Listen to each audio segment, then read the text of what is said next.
começa no arroba. Tudo começa naquela pecinha que fica entre o teclado e a cadeira. Tudo. Então, a partir daí, nós podemos comentar, começar a conversar, porque é um tema muito amplo. Infelizmente, nós tivemos alguns problemas de última hora com alguns colegas de mesa, desde crise asmática até perda de avião. Então, foi uma coisa... Então, em nome deles, peço desculpas por não participarem, mas, de qualquer maneira, eu acho que nós podemos interagir muito e trocar algumas ideias que são importantes no tema que, hoje em dia, nós estamos numa feira de tecnologia, que, aliás, está fantástica, painéis fantásticos, porém, muito pouco se fala nas pessoas que vão fazer o ecossistema funcionar. Eu trabalho na área de saúde, sou médico, sou cardiologista, sou inovador, não sou futurista, aí querer demais, mas a gente sempre pensa um pouquinho na frente. E, claro, o termo IA hoje é um termo que já é antigo, já não é mais nem novo. Só que vamos usar o IA de outra maneira. Vamos falar em IA como inteligência analógica. Ou seja, o que nós precisamos, o que nós temos que nos empoderar e empoderar os nossos colaboradores para poder utilizar as ferramentas e, com isso, modificar a posição de nossa empresa ou a maneira como a nossa empresa é vista frente ao ecossistema. Isso cabe muito a nós, cabe muito aos líderes, cabe muito àqueles que estão voltados à inovação. Por quê?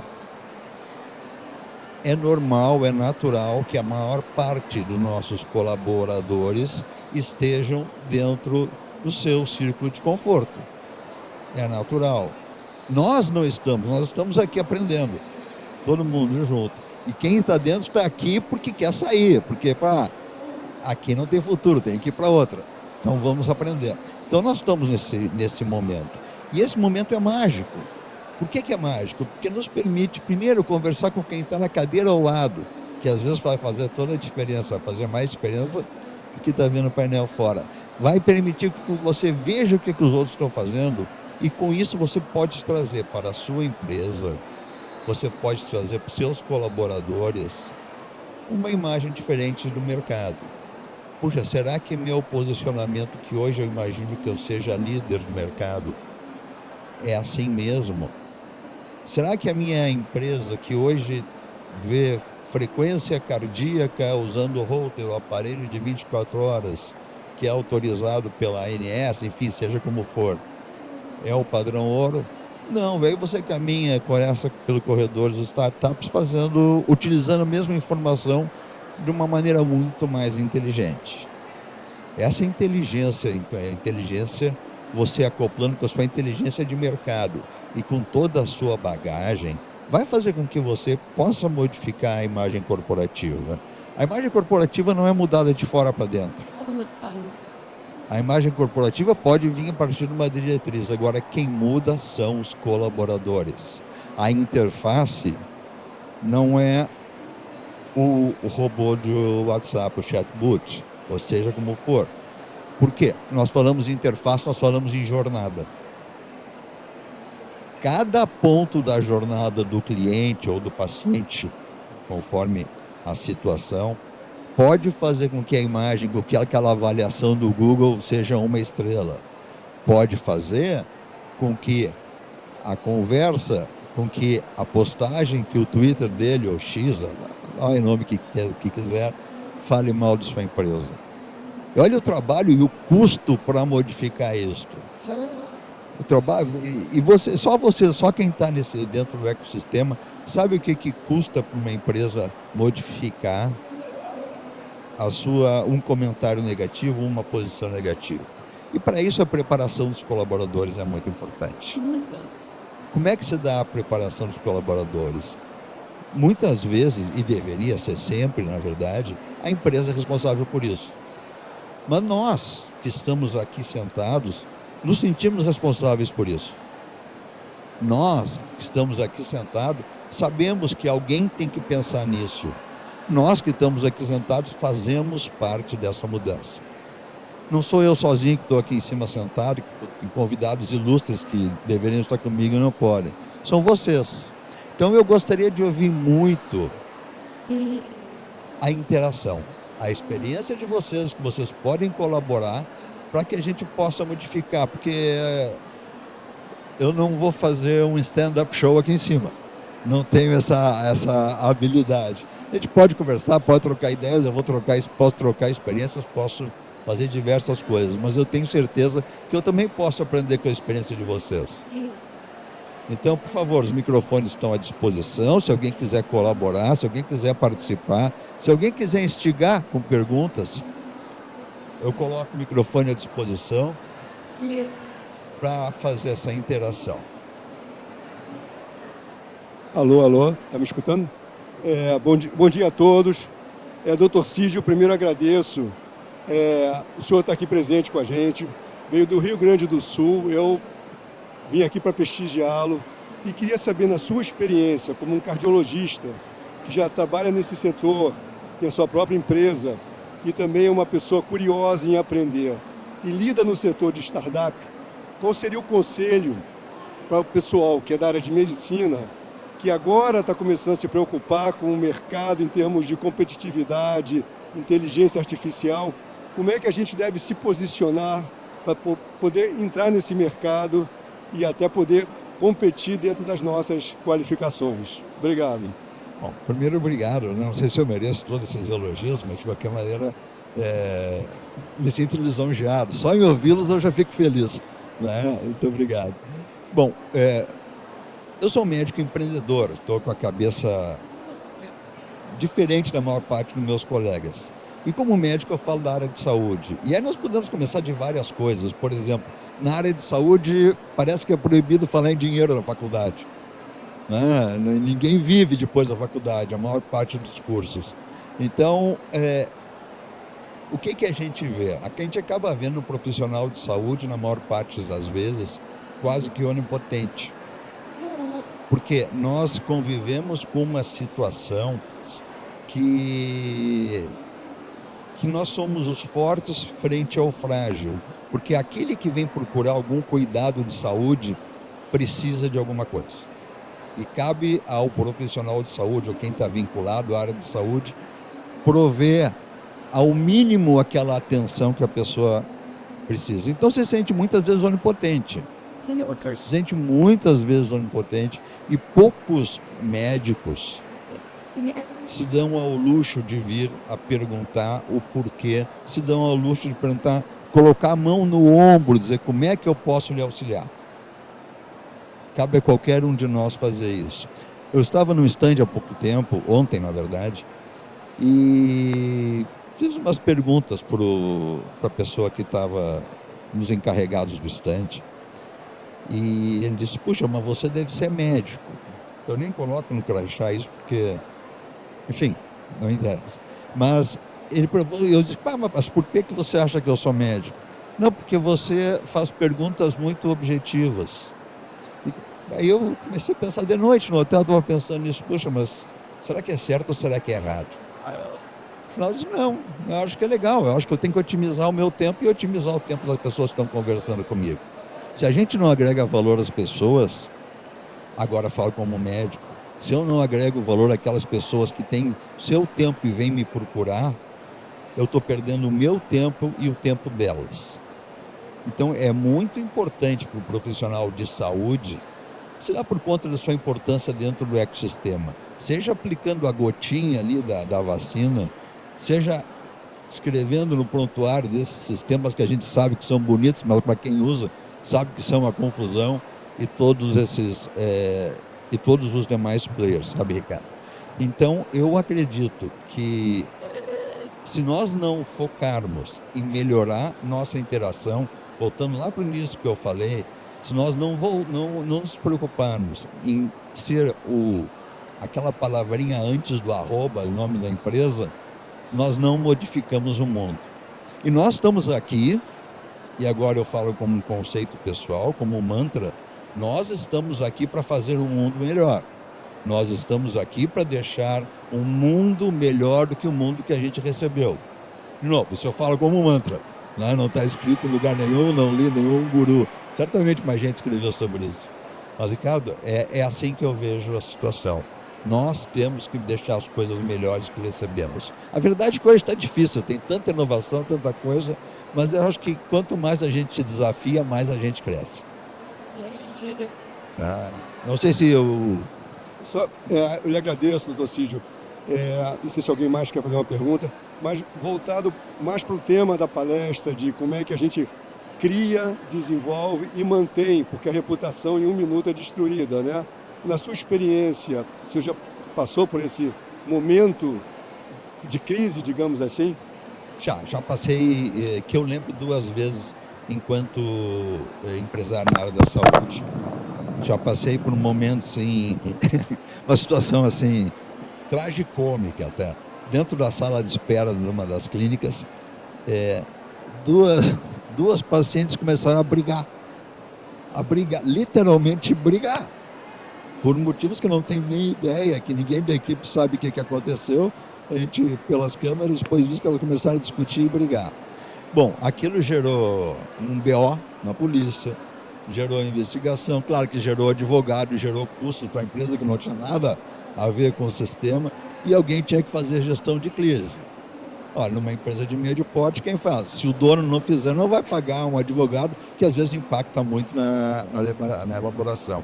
Então, cabe ao proprietário, no caso, uma empresa de médio porte, fui eu, mas no caso de outras empresas, se a alta gestão não se envolver na gestão da crise, não dá para se esperar a terceirização. Porque nós todos sabemos o seguinte, quem veste a camiseta é o dono da empresa. Os outros são executivos, o que é muito bom. Cada um tem que fazer a sua função. Mas o patrão do executivo é o mercado. E é assim que funciona. É assim que funciona e é assim que tem que funcionar. Então, assim, a crise deve chegar sempre à alta gestão. Isso é uma maneira de ver. Acho que deve chegar sempre à alta gestão, o que não quer dizer que a alta gestão vai lidar diretamente. Mas tem que saber o que está acontecendo e tem que resolver. Então, já passei por essas situações, posso relatar mais algumas situações, mas, enfim, o modus operandi deve ser esse. Alô, bom dia. Bom dia, tudo bom? Me chamo Marcos, eu trabalho no Instituto Nacional do Câncer e eu queria saber do senhor qual é o papel assim, das redes sociais nessa comunicação com o cliente, com o público e, logicamente, para a reputação da empresa. Excelente pergunta, Marcos, muito obrigado. Bom, rede social hoje somos nós, né? A rede social, quem escreve, quem se apresenta, quem critica, somos nós. Então, assim como nós criticamos, nós somos criticados. Assim como nós avaliamos o motorista do Uber, alguém pode nos avaliar. Isso aumenta a nossa responsabilidade, porque todos nós lembramos dos momentos negativos, mas ninguém lembra de elogiar. Ninguém lembra de elogiar. O que é uma pena, porque desvaloriza o nosso trabalho. Nós todos temos certeza que a gente faz o melhor possível para sempre entregar aquilo que a gente, não o que a gente deve, mas o que a gente pode. A gente, todos se escrevem. E a rede social é um alto-falante que a gente não sabe o tamanho. A rede social é um alto-falante. Então, a gestão da rede social deve ser feita hoje, assim como a gestão de crise. Porque ela pode gerar essas crises fácil, muito mais fácil até que essa briga dentro da clínica, que quem viu era quem estava sentado. Agora, eu não sei se alguém chegou a colocar em rede social, pelo menos não chegou aos meus ouvidos, mas se chegasse ali, rapaz, isso que eu ia ouvir. Então, assim, eu imagino que a gestão de crises deve participar das interações com a rede social. Por quê? Uma avaliação negativa, a repercussão de uma avaliação negativa em rede social pode ser muito maior que a gestão de crise local. Gestão de crises bem definidas. Bom, aí vem outra pergunta, tá, mas será que eu devo participar em todas as redes sociais? Pô, legal. A gente sabe que hoje existem várias empresas que fazem monitorização das redes sociais. Então, sim, eu acho que foi Milton Nascimento, me corrijam se eu estiver errado, que tem um verso que eu acho fantástico, que todo artista tem que estar onde o povo está. É do Milton, né? É. Então, assim, ó, nós temos que estar presente onde o nosso público está. Qual é o nosso público? É o nosso cliente? Não. O cliente é uma parte do público. O familiar também é público. O familiar também tem opinião. O cuidador também tem opinião. Então, é a minha impressão que a rede social hoje é um possível gerador de crises e felizmente nós temos gente que pensa bem, que tem excelentes experiências, como é a grande maioria da população que não escreve. Aqueles que escrevem devem sim também sofrer nossa interação positiva, dar o feedback negativo. E sempre se coloquem no outro lado. Sempre se coloquem no outro lado, vocês vão ver como é bom fazer um comentário positivo. Quem não gosta de ouvir um elogio em casa, quem não gosta de ouvir um elogio, de olhar um arroba com elogio da sua empresa. Então eu acredito que seja muito importante, acho a sua pergunta fundamental no momento que nós estamos, no momento de proliferação de redes que nós convivemos hoje. Muito obrigado, Perá.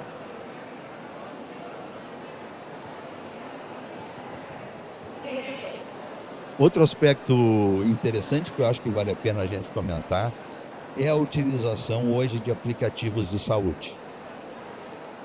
Por que eu acho interessante a gente comentar em termos de reputação de empresa? Porque hoje, cada vez mais, os nossos dados são públicos. There is no free lunch. Quando você quer utilizar seu Gmail, seus aplicativos do Google ou de qualquer outro provedor, os seus dados estão sendo utilizados. Ponto. Não é de graça que você recebe todas as funcionalidades. E é muito importante a gente entender disso. Quando você não é o cliente, você é o produto. Então, assim, é muito importante a gente ter isso em mente. Por quê? Porque isso vai impactar diretamente na maneira como você oferece seus dados. Sim. Você tem que ter muito mais responsabilidade na hora de preencher aquele formuláriozinho qualquer informação que você vai dar para terceiros, porque aquela informação vai ser utilizada. Se você usa um arroba corporativo, aquilo vai ser utilizado. Aquela informação vai ser utilizada. Como vai ser utilizada? Bom, vai sair fora do nosso controle. Então é muito importante nós sabemos que a responsabilidade que isso traz.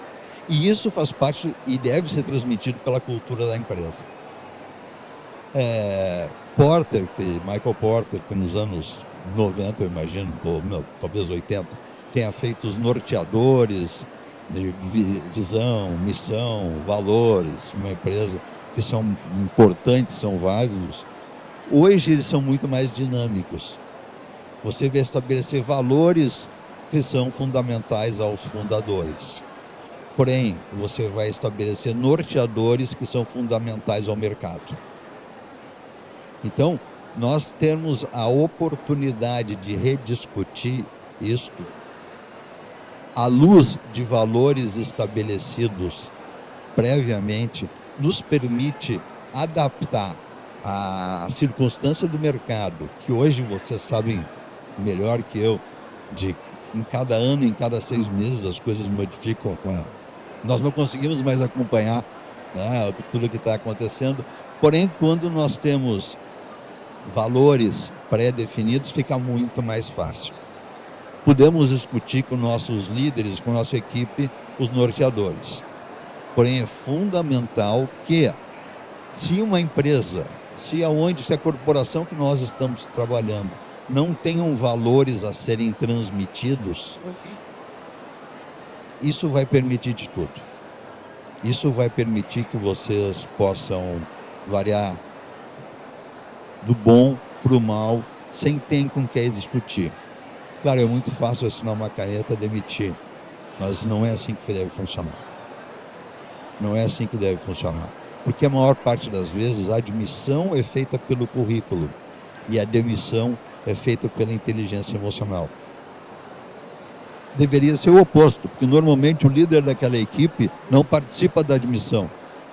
manda os pré-requisitos que precisa e depois a equipe vai dizer que não funcionou. Então, toda essa movimentação dentro de uma empresa passa pelos valores que foram criados, ou pelos valores que devem fazer parte e devem ser de conhecimento de todos. Então, por favor.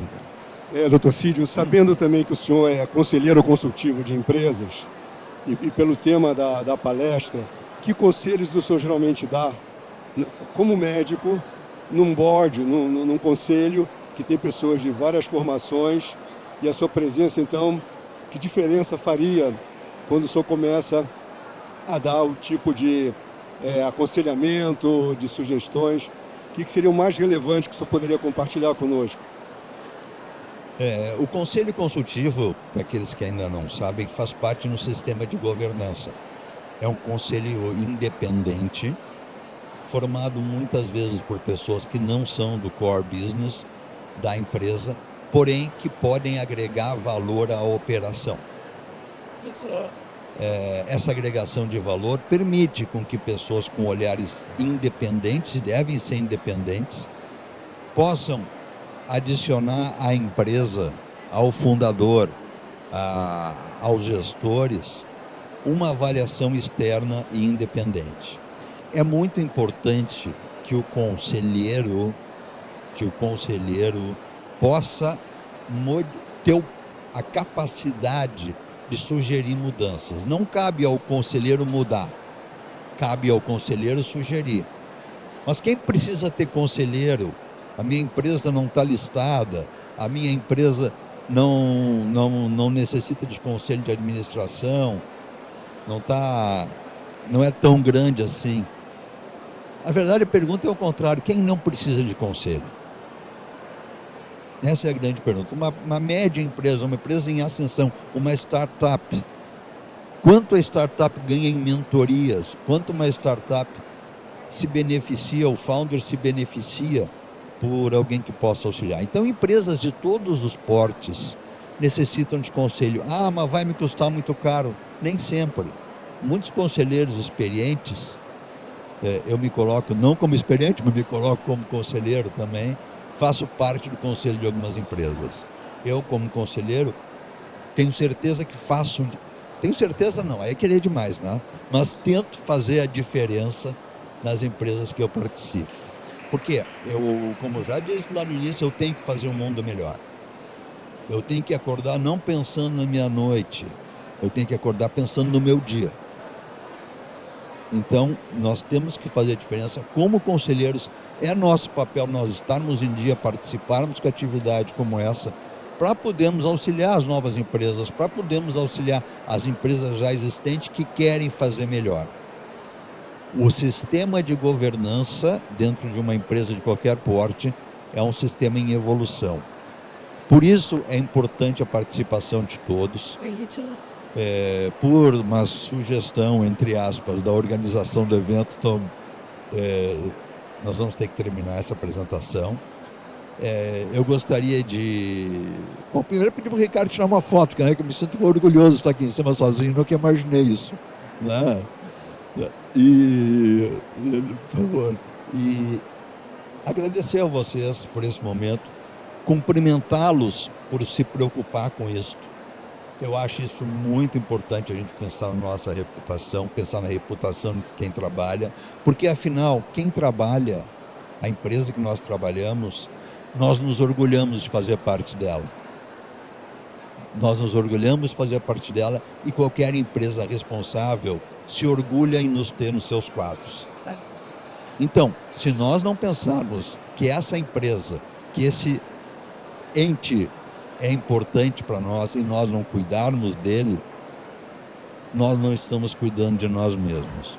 E daí, puxa vida, qual é o sentido da vida? Não sei. Aí eu já não sei mais. Vamos crescer, vamos aprender e com isso tenho certeza que todos nós e todas as empresas e todos que estão ao nosso lado vão também ser fortalecidos por esses conceitos novos. Pessoal, muito obrigado. Em nome da organização do evento, agradeço vocês pela presença Agradeço as perguntas, Marcos, tá?